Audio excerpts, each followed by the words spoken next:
Today here at Fairfax County Fire and Rescue Department in Fire Station 11, we're assisting about 70 schools, shelters, and nonprofits with holiday gifts, toys, bikes, gift cards, coats, brand new coats for kids.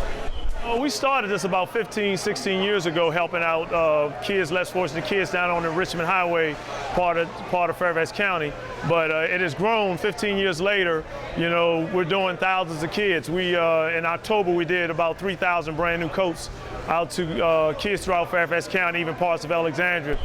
Today, we got volunteers from the community, business community, helping us to get hopefully we're going to do somewhere between 3,000 and 4,000 kids, enough toys to them to make sure they have a good Christmas. We don't really want the kids knowing that they're getting the stuff from us, getting the toys, the gifts from us. You know, we want them to think they're getting it from the parents. Just knowing that, you know, we're helping the community, giving back. You know, as firefighters, you know, that's why we took the job, because we like helping people. This tough economy right now, we know that.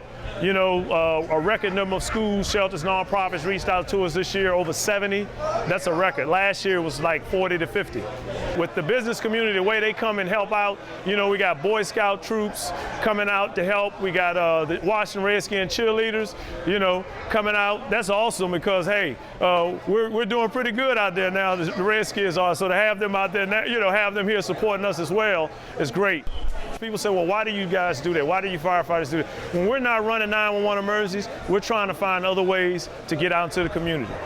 And with our business partners helping us, you know, we're able to reach so many more kids less fortunate. You know, we know it's tough times, and we're trying to do all we can to make life a little better for them.